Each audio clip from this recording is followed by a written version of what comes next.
జార్ఖండ్ ఎన్నికల్లో ఇండీ కూటమి విజయం సాధించింది. అక్కడ ఎగ్జిట్ పోల్స్ అంచనాలని తలకిందులయ్యాయి. జార్ఖండ్లో ప్రజలు మళ్లీ హేమంత్ సోరెన్ నేతృత్వంలోని ఇండీ కూటమికే పట్టం కట్టారు. అధికారం కోసం అవసరమైన మ్యాజిక్ ఫిగర్ 41 స్థానాలను ఇండీ కూటమి రీచ్ అయింది. దీంతో కాంగ్రెస్ కీలక సమావేశం నిర్వహించింది. జార్ఖండ్ కాంగ్రెస్ ఇన్ఛార్జ్ గులాం అహ్మద్ నేతృత్వంలో ఈ సమావేశం జరిగింది.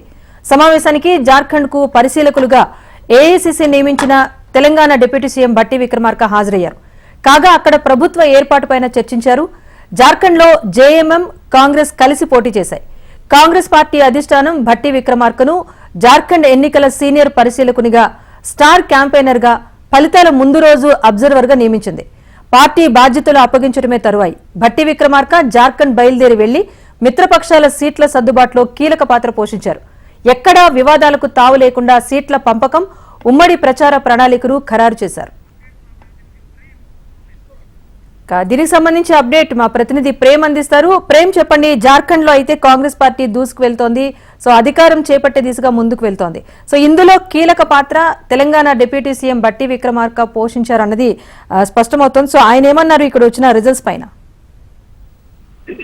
రాజేశ్వరి, అయితే జార్ఖండ్ రెండో విడత ఫలితాల తర్వాత తాను నేరుగా హైదరాబాద్ నుంచి జార్ఖండ్ కు చేరుకోవడం జరిగింది. డిప్యూటీ సీఎం భట్టి విక్రమార్క మొదటి నుంచి కూడా ఏసీసీ సీనియర్ పరిశీలకుడు, స్టార్ క్యాంపెయినర్ గా భట్టి అక్కడ తీవ్రమైన ఓన్లీ కేవలం జార్ఖండ్ వరకే పరిమితం అయిపోయి జార్ఖండ్ లో ఉన్నటువంటి మెజార్టీ ఉన్నటువంటి నియోజకవర్గాల్లో తాను ప్రచారం చేయడం జరిగింది. మరొక వైపు మొదటి నుంచి కూడా సీట్ల పంపకాల నుంచి మొదలు పెడితే క్యాంపెయినింగ్ వరకు అన్ని కూడా తాను ఒక పరిశీలకుడుగా కాకుండా తానే పోటీ చేసినట్టుగా చేసి అక్కడ తాను ప్రచారం చేయడం జరిగింది. దాంట్లో భాగంగానే ఇక్కడి నుంచి నేరుగా ఇటు జేఎంఎం కానీ లేకపోతే కాంగ్రెస్, ఆర్జేడీ ఉన్నటువంటి సీట్ల సర్దుబాటు విషయంలో కూడా తాను కీలక పాత్ర పోషించారని చెప్పుకోవాలి. దాంట్లో భాగంగా అక్కడ మెజారిటీగా కాంగ్రెస్ కు కూడా సీట్లు రావడం జరిగింది. ఇక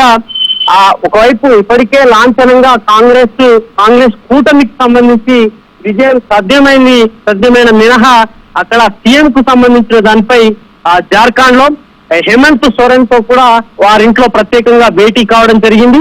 ఇక ఏఐసీసీ డైరెక్షన్స్ మేరకు తాను ముందుకు వెళ్తున్నట్టుగా కూడా భట్టి ప్రకటించడం జరిగింది. ఈ రోజు సాయంత్రానికి లేదా రేపు అక్కడ ఉన్నటువంటి పరిస్థితులను అన్నింటినీ కూడా ఏఐసీసీ ఉన్నటువంటి ముఖ్య నాయకులకు తాను వివరించిన తర్వాత రేపు హైదరాబాద్ కు భట్టి విక్రమార్క వస్తారనైతే కొంత సమాచారం అయితే అందుతుంది. రాజేశ్వరి, అయితే ఒక్కటి ఇక్కడ జార్ఖండ్ ముక్తి మోర్చాతో కలిసి పోటీ చేసినప్పటికీ కూడా సీట్ల పంపకం దగ్గర చిన్న ఇష్యూస్ వచ్చి ఆ సర్దుబాట్ల విషయంలో భట్టి విక్రమార్క కీలకంగా ప్రయత్నించారు. At the same time campaigning విషయంలో చాలా కేర్ తీసుకున్నారని చెప్తున్నారు.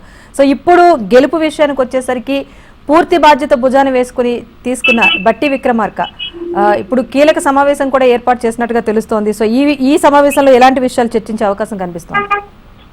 అయితే మొదటగా అక్కడ మీరన్నట్టుగా జేఎంఎం కు సంబంధించి మొదటి నుంచి కూడా స్థానికంగా వారు బలంగా ఉన్నారు. ఒకటి ఆ బలంగా ఉన్న పార్టీకి వీరు జాతీయ పార్టీగా కొంత అక్కడ ఉన్నటువంటి పరిస్థితులను అర్థం చేసుకున్నటువంటి నేతలతో పాటుగా మొదటి నుంచి తాను అక్కడ అరెస్ట్ అయినటువంటి నాటి నుంచి పరిస్థితులను కూడా కాంగ్రెస్ పార్టీ రాజకీయ పరిస్థితులను గమనిస్తూ వస్తుంది.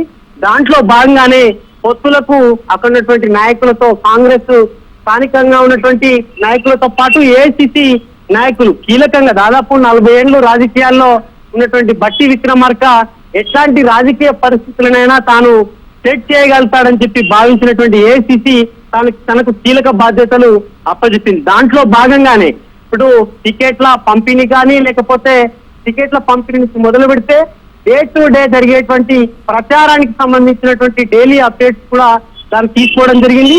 ఇక సీట్ల సర్దుబాటు, ప్రచారం తర్వాత పోలింగ్ తర్వాత ఇప్పుడు జరిగినటువంటి పరిస్థితులు తీసుకున్న తర్వాతనే ఇప్పుడు అటు ఏఐసీసీ గాని స్థానికంగా ఉన్నటువంటి జేఎంఎం కలిసి తీసుకున్నటువంటి నిర్ణయంతో పాటుగా అంతిమంగా అధిష్టాన నిర్ణయమే ఫైనల్ అవుతుంది. కాబట్టి తానైతే కీలక పాత్ర పోషించారని చెప్పుకోవచ్చు.